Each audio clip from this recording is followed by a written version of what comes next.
നമ്മൾ ചില കടകളിൽ അല്ലെങ്കിൽ വീടുകളിലൊക്കെ പോയി കഴിഞ്ഞാൽ അതിലെ ചുമരിൽ കുറേ ചിത്രങ്ങൾ വെച്ച് കാണാം.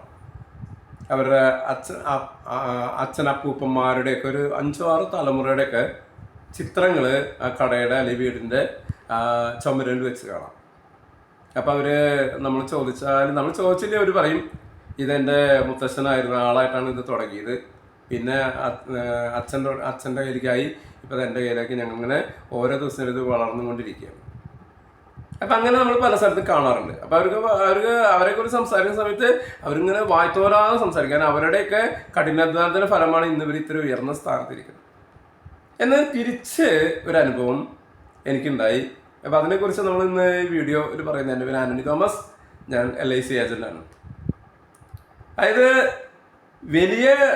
ഇതുവരെയൊക്കെ സമ്പാദ്യം ഉണ്ടാക്കി കൊടുത്ത ആൾക്കാരാണ്. അതുകൊണ്ട് അവരെക്കുറിച്ച് പറയുന്ന സമയത്ത് 100 നാവ് അവർക്ക്. എന്നാൽ അടുത്തൊരു ചിത്രം എന്ന് പറയുന്നത് എനിക്ക് കാണിച്ചു തന്ന ഒരു ചെറുപ്പക്കാരനാണ്. എൻ്റെ വീഡിയോ കണ്ടിട്ട് ആളെന്നെ വിളിച്ചിട്ട്, ഞാൻ അറിയുന്ന ഒരാളൊന്നല്ല, വിളിച്ചിട്ട് ആളുടെ വീട്ടിലേക്ക് ആൾക്കാർ പോളിസി ചേരണമെന്ന് പറഞ്ഞ് LIC ചേരണമെന്ന് പറഞ്ഞു. അങ്ങനെ അവിടെ ചെന്നപ്പോൾ ആളുടെ വീടിൻ്റെ ചുമരം ഒരു ചിത്രം വയ്ക്കുന്നു. അപ്പോൾ ഒരു 45 വയസ്സ് പ്രായമുള്ള ഒരാളാണ്, ചിരിച്ചിട്ടിരിക്കുന്ന ഫോട്ടോ.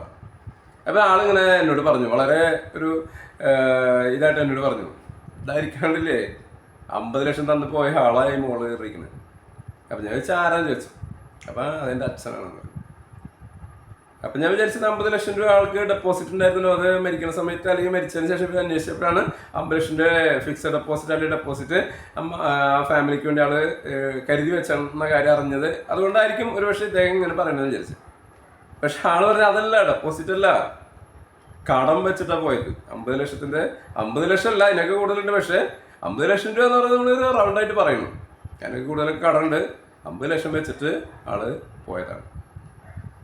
അപ്പോൾ ഇദ്ദേഹം ഒരു വ്യവസായിയാണ്. അദ്ദേഹത്തിന് അത്യാവശ്യം സാമ്പത്തികശേഷിയുള്ള ഒരാളാണ്. പക്ഷെ പെട്ടെന്ന് ആൾ മരണപ്പെട്ട സമയത്ത് അപ്പം എല്ലാവർക്കും ആർക്കും അദ്ദേഹത്തെ കുറിച്ച് വേറെ പ്രശ്നങ്ങളൊന്നുമില്ല, കാരണം അത്യാവശ്യം ജീവിക്കാൻ മാർഗമുള്ള ഒരാളാണ്. അപ്പം ആർക്കും അതിന് പ്രയാസം, ആൾ മരിച്ചതിന് വിഷമമുണ്ട്, സാമ്പത്തികം കൊണ്ട് അവർക്ക് വിഷയം ഉണ്ടാകില്ല എന്നാണ് എല്ലാവരും. കാരണം അങ്ങനെയാണ് ആൾ ജീവിച്ചിരുന്നത്. വീട്ടുകാർക്ക് പോലും അറിയില്ല ഇങ്ങനെയൊക്കെ സാമ്പത്തിക പ്രശ്നങ്ങളുള്ള കാര്യം. അങ്ങനെ കുറച്ച് നാൾ കഴിഞ്ഞ സമയത്ത് ഇദ്ദേഹത്തിൻ്റെ അക്കൗണ്ടന്റ് വന്നിട്ട് അദ്ദേഹത്തിൻ്റെ ഭാര്യയോട് പറഞ്ഞു, ഇങ്ങനെ കുറച്ച് ബാധ്യതകളൊക്കെ ഉണ്ട്, അപ്പോൾ അതിൻ്റെ കാര്യങ്ങളൊന്നും പറയാൻ വേണ്ടി ഞാൻ വന്നതാണ്. അപ്പം അതിന് പറഞ്ഞു വന്നപ്പോൾ ഒരു ബാങ്കിൽ നിന്ന് ഒരു ഓടി ഉണ്ട്, 50 ലക്ഷത്തിൻ്റെ ഓടിയാണ്. അപ്പം അതിപ്പോൾ കുറച്ച് നാളായിട്ട് അതിൻ്റെ ഇൻട്രസ്റ്റും കാര്യങ്ങളൊന്നും അടയ്ക്കണില്ല. ഒരു 4 കുറികൾ വിളിച്ചെടുത്തിട്ടുണ്ട്. അതിപ്പോൾ ഏതാനും മാസങ്ങളായിട്ട് അതിൽ തിരിച്ചടവില്ല. അപ്പോൾ അവരൊക്കെ അടയ്ക്കാൻ പറഞ്ഞിട്ട് ഈ അക്കൗണ്ടിനോട് പറയുന്നുണ്ട്. അപ്പോൾ അത് വീട്ടിൽ പറയാൻ വേണ്ടി ഞാൻ വന്നതാണ്. അപ്പം നോക്കുമ്പോൾ വലിയൊരു സംഖ്യ കടമുണ്ട്. എന്നാൽ ഈ അക്കൗണ്ടിനെ പറഞ്ഞ് കുറേ കാശ് കിട്ടാനുണ്ട്, ഇവർ സപ്ലൈ ചെയ്ത കുറേ കാശുകൾ കിട്ടാനുണ്ട്. പക്ഷെ അവരാരും തന്നെ നമുക്ക് വേണ്ടത്ര പൈസ തരുന്നില്ല. വല്ല ചെന്നാൽ ഒരു പക്ഷേ എന്തെങ്കിലും നിസ്സാരം തരും. വലിയ സംഖ്യകൾ കിട്ടാനുള്ള കടകളും ഇതൊക്കെ ഉണ്ട്, പക്ഷെ അതൊന്നും നമുക്ക് കൃത്യമായിട്ട് കിട്ടണില്ല. പക്ഷെ ഇവിടെ നമ്മൾ പൈസ അടച്ചേ പറ്റും. അപ്പോൾ അമ്മ പറഞ്ഞൊരു കാര്യം, ഇവർക്ക് സ്ഥലങ്ങളൊക്കെ ഉണ്ട്, നമുക്ക് ഏതെങ്കിലും സ്ഥലം ഡിസ്പോസ് ചെയ്തിട്ട് നമുക്ക് എന്നാൽ കടങ്ങൾ വീട്ടാന്ന്. അപ്പോൾ ഈ അക്കൗണ്ടിന് പറഞ്ഞ് അത് വിൽക്കാൻ പറ്റില്ല, കാരണം അതൊക്കെ ഇതിന് ഈടായിട്ട് അറ്റാച്ച് ചെയ്തിരിക്കുന്നത്. അപ്പോൾ ഇത് അടച്ചാലാണ് ഈ സ്ഥലങ്ങളൊക്കെ നമുക്ക് റിലീസ് ചെയ്യാൻ പറ്റുള്ളൂ. അങ്ങനെ ശരിക്കും ഒരു കുരുക്കിൽ പെട്ടു ആ കുടുംബം. അപ്പം അന്ന് ഈ മകന് 18 വയസ്സാണ് പ്രായം, അതായത് ഡിഗ്രി സെക്കൻഡ് ഇയർ പഠിക്കുകയാണ്. ഇപ്പം 10 വർഷം കഴിഞ്ഞാണ്, ആൾക്കിപ്പോൾ 28 വയസ്സായി. അങ്ങനെ വല്ലാത്തൊരു സാമ്പത്തിക ഞെരുക്കത്തിലായിരുന്നു അവർ പെട്ടത്. പക്ഷെ അതിൽ നിന്ന് അവരിങ്ങനെ മെല്ലെ കരകയറി ഇപ്പോൾ ഒരു നല്ല സെറ്റപ്പായി. അപ്പോഴാണ് ഈ മകൻ എൻ്റെ ഈ യൂട്യൂബിലെ വീഡിയോ കണ്ടപ്പോൾ, ഇൻഷുറൻസിൻ്റെ വീഡിയോ കണ്ടപ്പോൾ എന്നെ വിളിച്ചതാണ്. അങ്ങനെ സംസാരിച്ച അവസാനം അദ്ദേഹം 50 ലക്ഷത്തിൻ്റെ പോളിസി എടുക്കാനാണ് അദ്ദേഹം ഉദ്ദേശിച്ചത്. പക്ഷേ അദ്ദേഹത്തിൻ്റെ സാമ്പത്തിക വരുമാനം 50 ലക്ഷത്തിന് വലിയൊരു പ്രീമിയം വരും.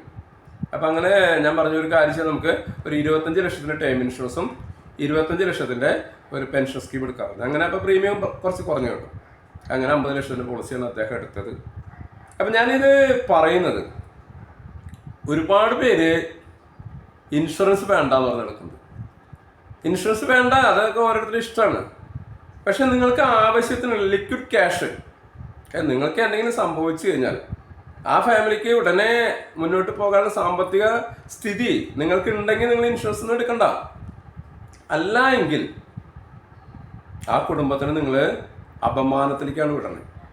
കാരണം നാളെ ഇവർ ഓരോരുത്തരും മുൻപിൽ തലകുനിക്കണം, ബാങ്കുകാരുടെ മുമ്പിൽ തലകുനിക്കണം, കുറിക്കമ്പനിയിൽ തലകുനിക്കണം, എവിടെയൊക്കെ ബാധ്യതയുണ്ട് അവിടെ മുഴുവൻ ഈ വിധവയും മക്കളും തലകുനിക്കണം. അതിന് കാരണക്കാരൻ നിങ്ങളാണ്. നിങ്ങളെ ഈ ചുമരിൻ്റെ മുകളിലിരിക്കുന്ന നിങ്ങളെന്നെ ഈ മക്കള് പറയും, ഭാര്യ പറയും, ബന്ധുക്കൾ പറയും, സുഹൃത്തുക്കൾ പറയും, നാട്ടുകാർ മുഴുവൻ പറയും. അപ്പം നിങ്ങൾ മരിച്ചു കഴിഞ്ഞാലും നിങ്ങളെക്കുറിച്ച് ഇതാണ് നാട്ടിൽ പറയുക. അവസാനം നിങ്ങൾ ആവശ്യത്തിനുള്ള വീട്ടുകാർക്ക് യാതൊരു ബാധ്യതയില്ലാത്ത രീതിയിൽ ആണ് നിങ്ങൾ ജീവിച്ചതെങ്കിൽ, അതിനുള്ള സമ്പാദ്യം നിങ്ങൾക്ക് ഉണ്ടായിരുന്നുവെങ്കിൽ, അല്ലെങ്കിൽ അതിനനുസരിച്ച് ഇൻഷുറൻസ് നിങ്ങൾക്ക് ഉണ്ടായിരുന്നുവെങ്കിൽ നിങ്ങളെ ഈ പറയുന്നവരൊക്കെ ബഹുമാനിക്കും, നിങ്ങളെ സ്നേഹിക്കും. നിങ്ങളാണ് യഥാർത്ഥ ഒരു കുടുംബനാഥൻ എന്ന് പറയും.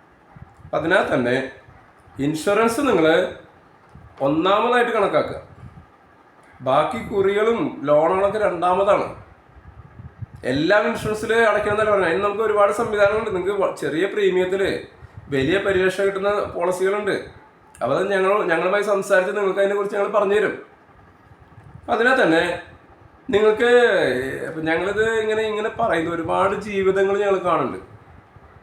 ഒരുപക്ഷെ പലരെയൊക്കെ വാക്ക് കേട്ടിട്ടായിരിക്കും ഇവരൊന്നും ചേരായിരുന്നുണ്ടാകുക. അതൊന്നും LIC കാര്യമില്ല, അന്നൊക്കെ ചത്ത മാത്രം കാര്യമില്ല എന്നൊക്കെ പറഞ്ഞുകൊണ്ട് പലരും പല കമൻറ്റുകൾ പാസ്സാക്കും. ഇപ്പോൾ ഞങ്ങൾ വീഡിയോ ചെയ്യുമ്പോൾ അതിൻ്റെ അടിയിലും പലരും ഇടാറുണ്ട്, LIC ഒരു ഉപകാരമില്ല, ഒരു കാര്യമില്ല, LICക്ക് മാത്രം ലാഭമുള്ളൂ, ഏജന്റുമാർക്ക് മാത്രം ലാഭമുള്ളൂ. ഈ പറയുന്ന ആളുകൾ പറഞ്ഞു പോകും. പക്ഷേ ഇങ്ങനെ സംഭവിച്ചു കഴിഞ്ഞാൽ ആരും നിങ്ങൾ സഹായിക്കും? ആരും നമ്മളെ സഹായിക്കാൻ വന്നോളണമെന്നില്ല. അപ്പം അതിനാൽ തന്നെ ആവശ്യത്തിന് ഇൻഷുറൻസ് ഒന്ന് എടുത്ത് വയ്ക്കുക. അപ്പോൾ എൻ്റെ പേര് ഞാൻ നേരത്തെ പറഞ്ഞ ആന്റണി തോമസ്, LIC ഏജന്റാണ്, ഹെൽത്ത് ഇൻഷുറൻസ് ഏജന്റാണ്, മോട്ടോർ ഇൻഷുറൻസ് ഏജന്റാണ്. ഇൻഷുറൻസ് സംബന്ധമായി നിങ്ങൾക്ക് സംശയങ്ങളുണ്ടെങ്കിൽ എൻ്റെ വാട്സപ്പ് നമ്പർ ഇതിൽ കൊടുത്തിട്ട് എന്നെ നിങ്ങൾ വിളിക്കാതിരിക്കുക. ഞാൻ എല്ലാ വീഡിയോയിലും പറയുന്നത് വിളിക്കാതിരിക്കുക. വിളിച്ച് കഴിഞ്ഞാൽ ഒരു പക്ഷേ എനിക്ക് എടുക്കാൻ സാധിച്ചതുമില്ല. വാട്സപ്പിൽ നിങ്ങൾ പേരും സ്ഥലവും ഡേറ്റ് ഓഫ് ബർത്ത് ഒരു വോയിസ് ഇട്ട് കഴിഞ്ഞാൽ ഞാനതെൻ്റെ ഒഴിവ് സമയം അനുസരിച്ച് ഞാൻ നിങ്ങളെ തിരിച്ച് വിളിക്കും, അല്ലെങ്കിൽ ഞാൻ വോയിസെങ്കിലും ഇടും നിങ്ങൾക്ക് മറുപടി. ഇനി വിളിക്കേണ്ട കേസാണെങ്കിൽ വിളിക്കും. അപ്പോൾ അതിനാൽ തന്നെ നിങ്ങൾക്ക് ഹെൽത്ത് ഇൻഷുറൻസ് വേണമെങ്കിലും ലൈഫ് ഇൻഷുറൻസ് വേണമെങ്കിലും നിങ്ങൾക്ക് നിങ്ങളുടെ ഡേറ്റ് ഓഫ് ബർത്തും പേരും സ്ഥലം ഇട്ട് കഴിഞ്ഞാൽ എൻ്റെ പ്രീമിയം ചാർട്ട് എല്ലാം നിങ്ങൾക്ക് അയച്ചു. അതോടൊപ്പം തന്നെ നിങ്ങൾക്ക് സംശയങ്ങളുണ്ട്. ഇപ്പോൾ വാഹന ഇൻഷുറൻസിനെ കുറിച്ച് ഞാൻ വീഡിയോ ചെയ്തിട്ടുണ്ട്, ഹെൽത്ത് ഇൻഷുറൻസിനെ കുറിച്ച് വീഡിയോ ചെയ്തിട്ടുണ്ട്, ലൈഫ് ഇൻഷുറൻസിനെ കുറിച്ച് വീഡിയോ ചെയ്തിട്ടുണ്ട്. ഇതിനൊക്കെ നിങ്ങൾക്ക് സംശയം എൻ്റെ ഈ ചാനൽ സബ്സ്ക്രൈബ് ചെയ്ത് കഴിഞ്ഞാൽ ഈ വീഡിയോസ് എല്ലാം നിങ്ങൾക്ക് കാണാം. നിങ്ങൾക്ക് ഒരുപാട് നിങ്ങളുടെ അറിവില്ലാത്ത പല കാര്യങ്ങളും അതിൽ ഞാൻ വീഡിയോ ചെയ്തിട്ടുണ്ട്. അതും അല്ലെങ്കിൽ നിങ്ങൾക്ക് അതിനെക്കുറിച്ച് നിങ്ങൾക്ക് എന്താ സംശയിച്ചത് ഒരു വോയിസ് ഇട്ട് കഴിഞ്ഞാൽ ഞാൻ നിങ്ങളെ കോൺടാക്ട് ചെയ്യുന്നതായിരിക്കും. അപ്പോൾ അടുത്തൊരു വീഡിയോ ആയിട്ട് വരുന്നവരെ ഏവർക്കും ഗുഡ് ബൈ.